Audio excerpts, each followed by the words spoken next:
আসসালামু আলাইকুম SSC sub division শিক্ষার্থীরা কেমন আছো তোমরা সবাই? আশা করি তোমরা সবাই অনেক বেশি ভালো আছো। আমাদের চ্যানেলে নতুন একটি ক্লাসের ভিডিওতে তোমাদের সবাইকে স্বাগত জানাচ্ছি। তো আজকে আমরা আলোচনা করব তোমাদের কোষ বিভাজন যে অধ্যায়টা আছে বায়োলজি বইয়ের তৃতীয় অধ্যায় কোষ বিভাজন, এই অধ্যায়টা নিয়ে আজকে আমরা আলোচনা করব এবং আজকের ক্লাসে আমরা কোষ বিভাজন অধ্যায়ের গুরুত্বপূর্ণ কিছু এমসিকিউ সলভ করে দেওয়ার চেষ্টা করব। তো চলো বেশি কথা না বাড়িয়ে আজকের ক্লাসটি শুরু করা যাক। ক্লাসটি শুরু করার আগে আমি একটা কথা বলে নিতে চাই যে তোমরা যারা 2026 সালে এসএসসি পরীক্ষা দিবে তোমাদের বায়োলজি বইয়ের বিভিন্ন টাইপের ক্লাস কিন্তু আমাদের চ্যানেল থেকে তোমরা পাবে তোমাদের পরীক্ষার আগ পর্যন্ত। সুতরাং তোমরা যদি যুক্ত হতে চাও আমাদের সাথে অবশ্যই সাবস্ক্রাইব করে যুক্ত হতে পারো। এখন যেটা দেখতে পাচ্ছ এইটা হলো তোমাদের মূলত এমসিকিউ স্লাইড, যেটা কোষ বিভাজন অধ্যায়ের এমসিকিউ এর একটা স্লাইড, যেটা আমি তোমাদেরকে এগুলোই সলভ করে দেবো মূলত, এবং এখান থেকে আশা করা যায় যে তোমরা ভালো একটা মানের এমসিকিউ কিন্তু পরীক্ষা কমন পাবে। তো দেখো এখানে 1 নম্বর প্রশ্ন থেকে যদি আমরা জাস্ট স্টার্ট করি একটু, তাহলে দেখো 1 নম্বর প্রশ্নে কি বলেছে যে কোন ধাপে নিউক্লিয়াসটি আকারে বড় হয়। ঠিক আছে, এখন এখানে কোন ধাপ বোঝাচ্ছে? আমরা জানি কোষ বিভাজনকে সাধারণত ভাবে 3টি ভাগে ভাগ করা হয়, একটা হলো অ্যামাইটোসিস, একটা মাইটোসিস এবং আরেকটা হচ্ছে মিওসিস, যেটা আমি গত ক্লাসে থিওরি ক্লাসে তোমাদের শিখাইছি। সেখানে তার মধ্যে হচ্ছে মাইটোসিস যে কোষ বিভাজনটা আছে ওইটা আবার দুই ভাগে ভাগ করা যায়, একটা হলো ক্যারিওকাইনেসিস বা নিউক্লিয়াসের বিভাজন এবং আরেকটা হলো সাইটোকাইনেসিস বা সাইটোপ্লাজমের বিভাজন। তো ক্যারিওকাইনেসিসকে আবার 5টি ভাগে বিভক্ত করা হয়, সেগুলো হলো প্রোফেজ, প্রোমেটাফেজ, মেটাফেজ, অ্যানাফেজ এবং টেলোফেজ। তো এই যে 5টি ধাপ রয়েছে, এই 5টি ধাপের মধ্যে কোন ধাপে নিউক্লিয়াসটি আকার বড় হয়, অর্থাৎ মাইটোসিস কোষ বিভাজনের নিউক্লিয়াস বিভাজনের পর্যায়ে কোন ধাপে 5টি ধাপের মধ্যে কোন ধাপে নিউক্লিয়াসটি আকারে বড় হয়, এটা তোমরা সবসময় মনে রাখবে যে প্রোফেজ ধাপ অর্থাৎ স্টার্টের যে 1 নম্বর যে ধাপটা আছে প্রোফেজ ধাপ, এই ধাপে কিন্তু নিউক্লিয়াসের আকার বড় হয়। তার মানে যদি বলে যে মাইটোসিস কোষ বিভাজনে বা কোষ বিভাজনে কোন ধাপে নিউক্লিয়াসটি আকারে বড় হয়, তো সুতরাং এটা হবে একবারে প্রথম যে ধাপটা আছে অর্থাৎ 1 নম্বর যে ধাপটা আছে প্রোফেজ, প্রথম যেই ক্যারিওকাইনেসিসের ধাপ প্রোফেজ, এই ধাপে কিন্তু নিউক্লিয়াসটি আকারে বড় হয়। তো ধারাবাহিকভাবে যদি আমরা পরবর্তী এমসিকিউ নিয়ে আলোচনা করি, 2 নম্বর এমসিকিউ দেখো মিওসিসের কারণে কোষে কি হবে? মিওসিসের কারণে কোষে ক্রোমোজোম সংখ্যার পরিবর্তন হয়। 1 নম্বরটা কিন্তু রাইট, অবশ্যই মিওসিস কোষ বিভাজনের ফলে কিন্তু কোষের ক্রোমোজোম সংখ্যার পরিবর্তন আসে এবং হ্যাপ্লয়েড সংখ্যক কিন্তু গ্যামেট তৈরি হয়। গ্যামেটই হচ্ছে আমাদের বংশগতির যে ভৌত বৃদ্ধির যে ক্রোমোজোম আছে, এই ক্রোমোজোম গুলা যখন মিলিত হয় একসাথে তখন কিন্তু একটা গ্যামেট তৈরি করে। ঠিক আছে, সো এই গ্যামেট হ্যাপ্লয়েড সংখ্যক কিন্তু গ্যামেট তৈরি হয়। হ্যাপ্লয়েড সংখ্যক বলতে এখানে বোঝাচ্ছে এন সংখ্যক। যখন হচ্ছে মিওসিস কোষ বিভাজন হবে, একটা জিনিস মাথায় রাখবে সবসময় এন সংখ্যক কিন্তু গ্যামেট তৈরি হয় মিওসিস কোষ বিভাজনের সময়। পরবর্তীতে এই এন সংখ্যক গ্যামেট পরস্পর মিলিত হয়ে দুইটা কোষ থেকে তখন কিন্তু 2n সংখ্যক অর্থাৎ ডিপ্লয়েড, যেটা আমাদের ভ্রূণীয় দশা বলা হয় বা জাইগোট দশা বলা হয়। তার মানে গ্যামেট উৎপন্ন করবো, গ্যামেট মিলিত হয়ে পরবর্তীতে জাইগোট গঠন করে। তার মানে জাইগোট গঠনের পূর্ববর্তী যে দশা সেটা হলো গ্যামেট। তার মানে এটা অবশ্যই করে মিওসিস কোষ বিভাজনে। আর 3 নম্বর কি বলেছে যে গুণাগুণের স্থিতিশীলতা বজায় থাকে, এটা হবে না। তার মানে 1 ও 2 হচ্ছে তোমাদের রাইট অ্যান্সার। ঠিক আছে, মিওসিস কোষ বিভাজনে কখনো গুণাগুণের স্থিতিশীলতা বজায় থাকে না, সুতরাং 3 নম্বরটা ভুল। তারপর দেখো এখানে দুইটা চিত্র দেখানো হয়েছে। 1 নম্বর যে চিত্রটা আছে সেটা হলো একটি কোষ থেকে 2টি কোষে পরিণত হচ্ছে, এবং 2 নম্বর চিত্র থেকে দেখতে পাচ্ছি আমরা যে একটি কোষ থেকে 4টি কোষে পরিণত হচ্ছে। তো 1 নম্বর যে কোষটা আছে এটা হলো একটি থেকে 2টি হওয়ার কোষ, এটাকে বলা হয় মূলত মাইটোসিস কোষ বিভাজন, এবং দ্বিতীয় যে কোষটা আছে সেটাকে বলা হয় হচ্ছে যে মিওসিস কোষ বিভাজন। ঠিক আছে, একটা থেকে 4টায় পরিণত হবে, এটা হলো মিওসিস কোষ বিভাজন। তো দেখো যে মাইটোসিস কোষ বিভাজনের কোন পর্যায়ে সেন্ট্রোমিয়ারের বিভাজন শুরু হয়। ঠিক আছে, বলেছে মাইটোসিস কোষ বিভাজনের কোন পর্যায়ে সেন্ট্রোমিয়ার বিভাজন শুরু হয়। সেন্ট্রোমিয়ার বিভাজন বলতে বোঝায় যে এটা যদি একটা ক্রোমোজোম হয় এবং এটা যদি একটা ক্রোমোজোম হয়, এখন দুই ক্রোমোজোমের মাঝ বরাবর একটা মিলিত বিন্দু থাকে, এটাকে বলা হয় সেন্ট্রোমিয়ার। সো এই সেন্ট্রোমিয়ার কি বলেছে যে বিভাজন শুরু হয় কোন পর্যায়ে, যে এটা হলো মেটাফেজ পর্যায়ে যে সেন্ট্রোমিয়ারের বিভাজন শুরু হয়, এটা তোমরা মুখস্থ রাখবে। যেহেতু থিওরিক্যাল প্রশ্ন সবগুলোই ভালোভাবে মুখস্থ রাখতে হবে। আয়ের মতো আকার ধারণকারী ক্রোমোজোমকে বলা হয় হচ্ছে টেলোসেন্ট্রিক। আমি গত ক্লাসে শিখাইছিলাম যে মেটাসেন্ট্রিক হচ্ছে ভি আকৃতির, সাবমেটাসেন্ট্রিক এল আকৃতির, অ্যাক্রোসেন্ট্রিক হচ্ছে জে আকৃতির এবং টেলোসেন্ট্রিক হচ্ছে আই আকৃতির। সুতরাং এইগুলো কিন্তু অবশ্যই মনে রাখতে হবে যে কোন ক্রোমোজোমগুলো আসলে কোন আকৃতির হয়ে থাকে। তো এইগুলো কিন্তু খুবই গুরুত্বপূর্ণ, গত ক্লাসে তোমরা থিওরি ক্লাস দেখলে এগুলো বুঝতে পারবে। এরপর ধরো কোষ বিভাজনে কোন ধাপে পানি হ্রাস পায়। পানি হ্রাস পায় মানে পানি কমে যায়, এটা হচ্ছে প্রোফেজ ধাপ। ঠিক আছে, পানি বিলুপ্তির একটা ধাপ। মাইটোসিস কোষ বিভাজনে 8 নম্বর বলেছে মাইটোসিসের কোন পর্যায়ে নিউক্লিয়ার মেমব্রেন এবং নিউক্লিয়াসের সম্পূর্ণ বিলুপ্তি ঘটে, এটা হলো মেটাফেজ পর্যায়ে যে কিন্তু নিউক্লিয়ার মেমব্রেন মানে নিউক্লিয়ার আবরণী বা পর্দা এবং নিউক্লিওলাস যেটা আছে একদম নিউক্লিয়াসের প্রাণ বলা যায় নিউক্লিওলাসকে, এটার মানে একদম সম্পূর্ণ বিলুপ্তি ঘটে, এটা হলো মেটাফেজ পর্যায়ে। ঠিক আছে, মনে রাখবে তোমরা, খুবই গুরুত্বপূর্ণ প্রশ্ন। এরপর বলেছে কি যে কোন বিভাজনে বলেছে কোষ বিভাজনের কোন পর্যায়ে সেন্ট্রোমিয়ার গুলো দুভাগে বিভক্ত হয়, এটা হলো অ্যানাফেজ পর্যায়ে সেন্ট্রোমিয়ার গুলো দুভাগে বিভক্ত হয়ে যায়। আর কোন প্রকৃতির কোষ বিভাজনের ফলে জীবজগতের গুণগত বৈশিষ্ট্য স্থিতিশীলতা বজায় থাকে। কার কোষ বিভাজনের ফলে এই যে গুণগত বৈশিষ্ট্যের স্থিতিশীলতা বজায় থাকে, এটা কিন্তু মিওসিস কোষ বিভাজনের ফলে। ঠিক আছে, মিওসিস কোষ বিভাজনের ফলে কিন্তু এটা হয়। আমরা যদি 10 নম্বর প্রশ্নে যাই তাহলে তোমরা দেখতে পারবে যে এখানে যে আচ্ছা এটা পরবর্তীতে করাচ্ছি, ওটা মিওসিস কোষ বিভাজনের কারণে হবে। ঠিক আছে, 3 নম্বর থেকে শুরু করি। 3 নম্বর দেখো কি বলেছে, 1 নম্বরে একটা বহুপদী সমদ্বিসূচক প্রশ্ন রয়েছে 3 নম্বরে। তো বলেছে যে এ চিত্রে কোষ বিভাজনে, এ চিত্রে মানে প্রথম যে চিত্রটা ছিল অর্থাৎ মাইটোসিস কোষ বিভাজন, যেখানে দেখানো হয়েছে যে একটা থেকে 2টা কোষের সৃষ্টি হয়, এটাকে বলা হয় মাইটোসিস কোষ বিভাজন। ঠিক আছে, একটা থেকে দুইটা কোষের সৃষ্টি হলো। সো এই কোষ বিভাজনে বলেছে যে মাতৃকোষ এবং নতুন কোষের যে সৃষ্ট কোষ এটা সমগুণ সম্পন্ন হয়। মাতৃকোষ এবং নতুন সৃষ্ট কোষ কিন্তু সমগুণ সম্পন্ন হয়, এটা রাইট। এবং নতুন কোষের ক্রোমোজোম সংখ্যা অর্ধেক হয় না, নতুন কোষের ক্রোমোজোম সংখ্যা অর্ধেক হয় মিয়োসিসে, মাইটোসিসে না। তবে 2 নম্বর হবে না, উত্তর হচ্ছে 1 ও 3। যদি 2 নম্বরটা ভুল তাহলে 1 ও 3 অ্যান্সার। এবার দেখো বি চিত্রের বিভাজন থেকে, অর্থাৎ বি চিত্র বলতে বোঝাইছে যে মিয়োসিস কোষ বিভাজন হচ্ছে একটা থেকে চারটা তৈরি হয়েছে, ঠিক আছে, একটা থেকে চারটা তৈরি হয়েছে, এগুলোকে বলা হয় হচ্ছে মিয়োসিস কোষ বিভাজন, একটা থেকে চারটা তৈরি হয়েছে। তো এই যে মিয়োসিস কোষ বিভাজন এটা বলেছে যে এ থেকে ব্যতিক্রম, মানে মাইটোসিস কোষ বিভাজন থেকে ব্যতিক্রম, কারণ অপত্য জীবে ক্রোমোজোম সংখ্যা কি থাকে, ঠিকই থাকে, মানে এটা কোনো চেঞ্জ হয় না, ঠিক আছে, অপত্য জীবে ক্রোমোজোম সংখ্যা ঠিক থাকে বলে মিয়োসিস ক্রোমোজোমটা অর্থাৎ মিয়োসিস কোষ বিভাজনটা মাইটোসিস কোষ বিভাজনের থেকে একটু আলাদা। এরপর দেখো যে আর ওই যে 9 নম্বরে একটা প্রশ্ন ছিল, 10 নম্বরে একটা প্রশ্ন ছিল, 10 নম্বরের প্রশ্নের অ্যান্সারটা এই যে এখানে দেওয়া হয়েছে যে মিয়োসিস অ্যান্সার। তো মিয়োসিস কোষ বিভাজনে কিন্তু প্রজাতির সক্রিয়তা বজায় থাকে। প্যাপিলোমা ভাইরাসের কোন দুইটি জিন ক্যান্সার তৈরির জন্য দায়ী? প্যাপিলোমা ভাইরাসের ক্ষেত্রে মাথায় রাখবে E6 এবং 7, ঠিক আছে, E6 এবং 7 এই দুইটা জিন হলো ক্যান্সার সৃষ্টির জন্য দায়ী, E6 এবং E7। এবার বলছে মাইটোসিস কোষ বিভাজনে বলছে কোন ধাপে ক্রোমোজোম সর্বাধিক খাটো ও মোটা হয়? সর্বাধিক খাটো এবং মোটা হয়, মোটা হয় হচ্ছে মেটাফেজে, এটা মনে রাখবে। মোটাতেও ম আছে, মেটাফেজেও ম আছে, সুতরাং মোটা হয় হচ্ছে মেটাফেজ পর্যায়ে, ঠিক আছে, মেটাফেজ পর্যায়ে হচ্ছে ক্রোমোজোমগুলো সর্বাধিক খাটো এবং মোটা হয়, এটা মনে রাখবে। কোষ বিভাজনে কোন ধাপে স্পিন্ডল যন্ত্রের সৃষ্টি হয়? কোষ বিভাজনে প্রো মেটাফেজ ধাপে স্পিন্ডল যন্ত্রের সৃষ্টি হয়, ঠিক আছে, স্পিন্ডল যন্ত্র যদি বলে স্পিন্ডল যন্ত্রের সৃষ্টি হয় কোথায়, তাহলে অ্যান্সারটা কি হবে? প্রো মেটাফেজ, এটা মাথায় রাখবে। এবার বলছে অ্যামাইটোসিস কোষ বিভাজন কোন জীবে ঘটে? ব্যাকটেরিয়াতে ঘটে অ্যামাইটোসিস কোষ বিভাজন। শুধুমাত্র অ্যামাইটোসিস কোষ বিভাজন মানে প্রথম যে কোষ বিভাজনের কথা বলেছিলাম, যেখানে নিউক্লিয়াস এবং সাইটোপ্লাজম সরাসরি বিভক্ত হয়ে দুটি অপত্য কোষে পরিণত হয়, ওইটাতে কিন্তু ব্যাকটেরিয়া মানে ওইটার যে কোষ বিভাজনটা আছে ওইটা কিন্তু ব্যাকটেরিয়া কোষে ঘটে। তো এরপর দেখো মানুষের মিওসিস কোষ বিভাজনে প্রতিটি অপত্য কোষে কতটি করে ক্রোমোজোম থাকে? মিওসিস কোষ বিভাজনে আমাদের যেহেতু 23 জোড়া, তার মানে প্রতিটি অপত্য কোষে 23 জোড়ার অর্ধেক অর্থাৎ 23টি করে, তার মানে 46, 23 জোড়া মানে 46টি, এবং 46টার অর্ধেক অর্থাৎ 23টি করে প্রতিটি অপত্য কোষে ক্রোমোজোম থাকে, অর্থাৎ অর্ধেক হয়ে যায়। এই মিওসিস কোষ বিভাজনে প্রতিটি অপত্য কোষে ক্রোমোজোম সংখ্যা অর্ধেক হয়ে যায়, তার মানে 46এর অর্ধেক 23টি। এরপর বলছে মাইটোসিস বিভাজনের ফলে কি ঘটে?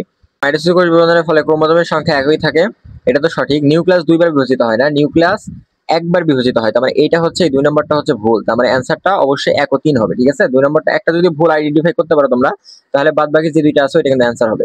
এটা কিন্তু বহুপদী সমাপ্তিসূচক প্রশ্নের একটা টেকনিক, এভাবে দাগালে কিন্তু তোমরা মানে যদি নাও পারো তারপরেও কিন্তু একটা যদি ভুল বের করতে পারো তাহলে কিন্তু তোমাদের অ্যান্সারটা সঠিক হওয়ার পসিবিলিটি থাকে। তারপর দেখো প্রোমেটাফেজ দশায় কি হয়? 2 মেরু বিশিষ্ট স্পিন্ডল যন্ত্র সৃষ্টি হয়, এটা তো অবশ্যই সঠিক হবে, কারণ প্রোমেটাফেজ দশায় অবশ্যই স্পিন্ডল যন্ত্র, এটা আর আগে পড়াইছি। ক্রোমোজোম গুলোতে পানির যোজন শুরু হয়, এটা কিন্তু ভুল। ক্রোমোজোম গুলোতে পানির যোজন শুরু হয় হচ্ছে যে প্রথম অর্থাৎ প্রোফেজ পর্যায়ে, মানে 2 নম্বর ভুল হলে 1 ও 3 কিন্তু অ্যান্সার। এরপর দেখো একটা দেওয়া হয়েছে উদ্দীপক যে একটি মাত্র কোষ থেকে বহুকোষী জীবের সৃষ্টি হয়। এই যে একটি মাত্র কোষ থেকে, ঠিক আছে, ভালো করে খেয়াল করো যে একটি মাত্র কোষ থেকে বহুকোষী জীবের সৃষ্টি হয় এবং এককোষী জীবদেহ থেকে অসংখ্য জীবদেহ এবং জনন কোষ সৃষ্টি করে এবং নতুন প্রজন্মের ধারা রক্ষা করে কোষ বিভাজন, ঠিক আছে। এখন এইটার অ্যান্সারটা আমি কি দিতে পারি তো ভালো করে খেয়াল করো। এটা ছিল হচ্ছে 17 নম্বর, এরপর হচ্ছে 18 নম্বর আসবে। তো এটার অ্যান্সারটা হচ্ছে এরকম যে বহুকোষী জীব সৃষ্টির ক্ষেত্রে কোষ বিভাজনে নতুন কোষের ক্রোমোজোমের সংখ্যা সমান থাকে। এটা হচ্ছে মাইটোসিস কোষ বিভাজনের কথা বলেছে, তো নতুন কোষের ক্রোমোজোম সংখ্যা সমান থাকে। আর মিওসিসের ক্ষেত্রে যদি বলতো তাহলে কিন্তু অর্ধেক হয়ে যেত, তাহলে 1 নম্বরটা রাইট। 2 নম্বর বলছে যে ক্রোমোজোম মাত্র একবার বিভাজিত হয়, এটাও সঠিক, এবং ভ্রূণের বৃদ্ধি করে, তার মানে তিনটাই সঠিক, ঠিক আছে। যদি বলে বহুকোষী জীব সৃষ্টির ক্ষেত্রে কোষ বিভাজনটা হলো মাইটোসিস কোষ বিভাজন, এবং যেখানে তিনটাই, এই যে উপরে তিনটা উদাহরণ বললাম তিনটাই কিন্তু রাইট মাইটোসিস কোষ বিভাজনের ক্ষেত্রে।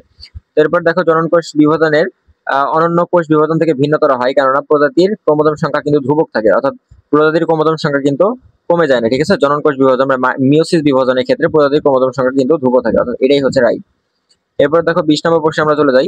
সব বহুকোষী জীব কোন কোষ থেকে জীবন শুরু করে? সকল যে বহুকোষী জীবগুলো আছে, যেমন আমরা মানুষ, আমরাও কিন্তু জাইগোট থেকে আমাদের জীবন শুরু করি। জাইগোট হচ্ছে ভ্রূণ দশার মানে প্রথম স্টেপ, যেটা বলা হয় যেখান থেকে ভ্রূণ গঠিত হয় ওটাকে জাইগোট দশা বলা হয়।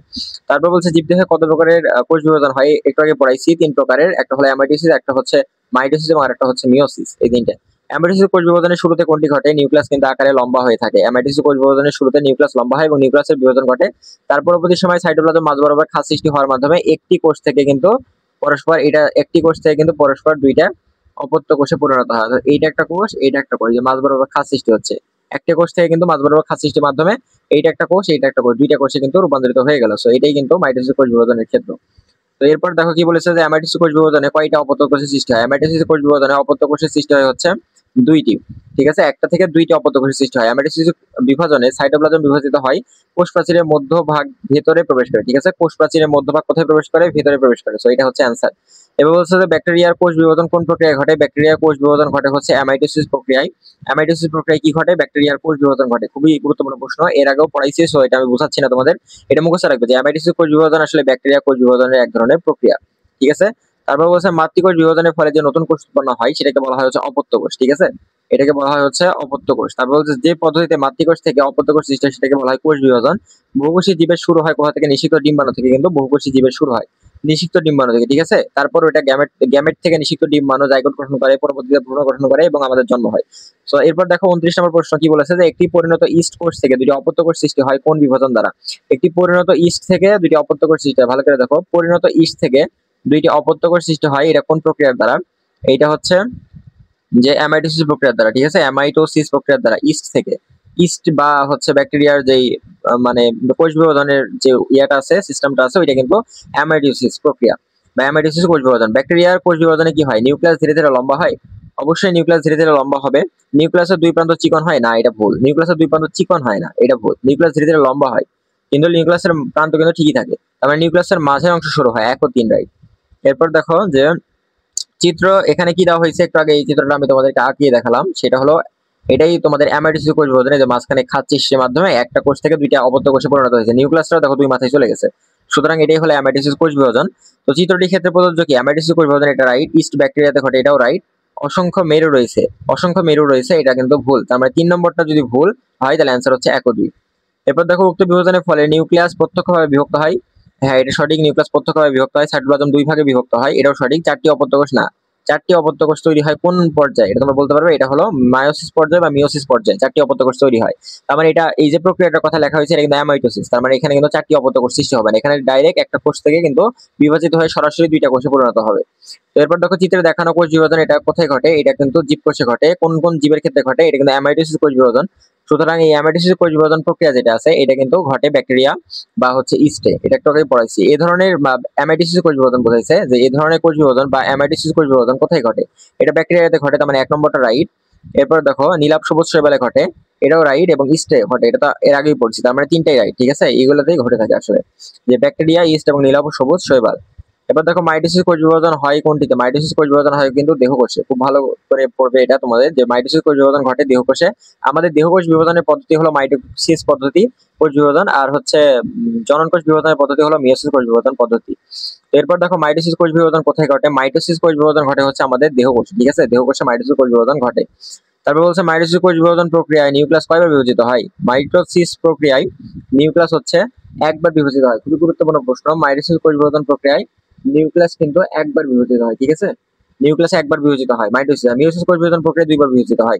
এবার বীজ থেকে চারা গাছ তৈরিতে কোন ধরনের? এই যে বীজ থেকে চারা গাছ তৈরি, এটা কিন্তু তোমাদের থিওরি ক্লাসে আমি আলোচনা করেছি, যে গাছ যখন ছোট থাকে তখন কিন্তু বীজ অবস্থায় থাকে, তখন বীজ থেকে একটা চারা গাছ মানে ধীরে ধীরে বড় হচ্ছে, তার মানে উদ্ভিদের দেহের আকার আকৃতি বৃদ্ধি পাচ্ছে, এবং একটা মানুষের দেহকোষ বা দেহের আকার আকৃতি বৃদ্ধির যে কোষ বিভাজনের মাধ্যমে সংঘটিত হয় সেটাকে মাইটোসিস কোষ বিভাজন পদ্ধতি বলা হয়। সুতরাং এটার অ্যান্সার হচ্ছে মাইটোসিস কোষ বিভাজন পদ্ধতি, যদি বলে বীজ থেকে চারা গাছ তৈরি, ঠিক আছে, এটা হবে অ্যান্সার। যে কোষ বিভাজন প্রক্রিয়া বলেছে নতুন কোষ উৎপন্ন হয় তাকে বলা হয় মাতৃকোষ, তার মানে মাতৃকোষ বিভাজিত হয় নতুন কোষ কিন্তু উৎপন্ন হয়। তো এরপর বলেছে প্রাণী এবং উদ্ভিদ দেহের দৈর্ঘ্য ও প্রস্থের বৃদ্ধি ঘটে কোন বিভাজন দ্বারা? এটা হলো মাইটোসিস। এই যে প্রাণী এবং উদ্ভিদের দেহের দৈর্ঘ্য প্রস্থের বৃদ্ধি ঘটে, অর্থাৎ দেহের আকার আকৃতির বৃদ্ধির ঘটনায় কিন্তু মাইটোসিস কোষ বিভাজন কাজ করে। সো এরপর দেখো ক্যারিওকাইনেসিসের বিভাজন কয়টি ধাপে সম্পন্ন হয়? ক্যারিওকাইনেসিসের বিভাজন কিন্তু 5টি ধাপে সম্পন্ন হয়। কোনগুলা? প্রোফেজ, প্রোমেটাফেজ, মেটাফেজ, অ্যানাফেজ এবং টেলোফেজ, এই টোটাল 5টা ভাগে কিন্তু ক্যারিওকাইনেসিসের বিভাজন এই 5 ধাপে সম্পন্ন হয়। এবার বলছে ক্যারিওকাইনেসিসের সমাপ্তি ঘটে মাইটোসিস কোষ বিভাজনের কোন ধাপে? যে ক্যারিওকাইনেসিসের সমাপ্তি ঘটে এই টেলোফেজ বা সর্বশেষ ধাপ যেটা আছে ক্যারিওকাইনেসিসের, সেটা হলো টেলোফেজ, 5 নম্বর ধাপ। তো এখানে যে কিন্তু ক্যারিওকাইনেসিসের সমাপ্তি ঘটছে। এবার দেখো উদ্ভিদের ভ্রূণমূল এবং ভ্রূণমুকুল কোন ধরনের বিভাজন ঘটে? মাইটোসিস, মাইটোসিস কোষ বিভাজন ঘটে। উদ্ভিদের ভ্রূণমূল এবং ভ্রূণমুকুল এই দুইটাতে কিন্তু কোথায় কি কোষ বিভাজন ঘটে? মাইটোসিস কোষ বিভাজন ঘটে। কোষ বিভাজনের প্রস্তুতিমূলক পর্যায়কে ইন্টারফেজ দশা বলা হয়, ইন্টারফেজ দশা বলা হয়, ঠিক আছে, ভালো করে খেয়াল করো, এটা গুরুত্বপূর্ণ প্রশ্ন, যে কোষ বিভাজনের প্রস্তুতিমূলক পর্যায়কে কি বলা হয়? কোষ বিভাজনের প্রস্তুতিমূলক পর্যায়কে বলা হয় হচ্ছে ইন্টারফেজ দশা। উদ্ভিদ ও প্রাণী দৈহিক গঠন বৃদ্ধির মূল কারণ হলো মাইটোসিস, এটা দেহকোষ বৃদ্ধির একটা কোষ বিভাজন পদ্ধতি। আর কোনটিকে ইকুয়েশনাল বিভাজন বলা হয়? এটা কিন্তু মাইটোসিস কোষ বিভাজন, কারণ একটা থেকে তৈরি হচ্ছে দুইটা, দুইটা থেকে তৈরি হচ্ছে চারটা, তার মানে এটা কিন্তু ইকুয়েশনাল ভাবে যায়, সুতরাং এটা কিন্তু ইকুয়েশনাল এক ধরনের পদ্ধতি। তো এরপর দেখো 47 নম্বর প্রশ্ন একটু ভালো করে খেয়াল করো। 47 নম্বর প্রশ্নে কি বলেছে যে মাইটোসিস কোষ বিভাজনের কোন বৈশিষ্ট্যটি অনুপস্থিত বা থাকে না? সেটা হলো জনন কোষের সংখ্যা বৃদ্ধি। জনন কোষের সংখ্যা বৃদ্ধিটা এটা কিন্তু মিয়োসিস নিয়ন্ত্রণ করে, সুতরাং এটা কিন্তু মাইটোসিসে অনুপস্থিত বা এটা কিন্তু থাকেই না। এরপর দেখো কি বলেছে, মাইটোসিস কোষ বিভাজনের কোন ধাপে ক্রোমোজোমগুলো বিষুবীয় অঞ্চলে যায়? বিষুবীয় অঞ্চল বলতে কি বোঝায়? মাঝে যায়, ঠিক আছে? বিষুবীয় অঞ্চল বলতে একদম মাঝ বরাবর যায়, সুতরাং এটার অ্যান্সার হচ্ছে মেটাফেজ। খুবই গুরুত্বপূর্ণ একটা প্রশ্ন, ভালোভাবে খেয়াল করো তোমরা যে মাইটোসিস কোষ বিভাজনের কোন ধাপে ক্রোমোজোমগুলো বিষুবীয় অঞ্চলে যাও। এটা যদি একটা একটু ভালো করে খেয়াল করো যে এটা যদি একটা উদ্ভিদ কোষ হয়, তাহলে উদ্ভিদ কোষের ক্ষেত্রে একদম এরকম একটা ধাপের এই যে মাঝ বরাবর পর্যায়ে, এটা মাঝ যদি ধরি তাহলে এইখানে হচ্ছে ক্রোমোজোমগুলো অবস্থান নিবে, এবং এইখানে যে ক্রোমোজোমগুলো অবস্থান নিচ্ছে, তাহলে এই যে ক্রোমোজোম অবস্থান নিচ্ছে, এই ক্রোমোজোম অবস্থানটা এটাকে বলা হয় বিষুবীয় অঞ্চল, এবং এটা মেটাফেজ ধাপে ঘটে থাকে। তার মানে মাইটোসিস কোষ বিভাজনে ক্যারিওকাইনেসিস পর্যায়ে 3 নম্বর ধাপ মেটাফেজে কিন্তু এইটা ঘটে থাকে। এবার দেখো মেটাফেজ ধাপে ক্রোমোজোমগুলো স্পিন্ডল তন্তুর সাথে কিভাবে আটকে থাকে? স্পিন্ডল তন্তুর সাথে কি দ্বারা আটকে থাকে? মেটাফেজে ক্রোমোজোমগুলো স্পিন্ডল তন্তুর সাথে কি দ্বারা আটকে থাকে যদি আমরা একটু ভালো করে দেখি, দেখো এটা কিন্তু সেন্ট্রোমিয়ার দ্বারা আটকে থাকে। দুইটা ক্রোমোজোম, এটা এর আগেও শিখাইছি যে দুইটা ক্রোমোজোম পরস্পর যার মাধ্যমে আটকে থাকে বা যার মাধ্যমে যুক্ত থাকে সেটাকে কি বলা হয়? এই যে মাঝ বরাবর যুক্তের যে অংশটা আছে এটাকে বলা হয় সেন্ট্রোমিয়ার। তার মানে সেন্ট্রোমিয়ারের মাধ্যমে কিন্তু যুক্ত থাকে। এরপর দেখো ক্রোমোজোমগুলোকে স্পিন্ডল তন্তুর সাথে যুক্ত রাখে কে? সেন্ট্রোমিয়ার। স্পিন্ডল যন্ত্র অদৃশ্য হয়ে যায় কোন ধাপে? টেলোফেজ ধাপে স্পিন্ডল তন্ত্র অদৃশ্য হয়ে যায়, ঠিক আছে?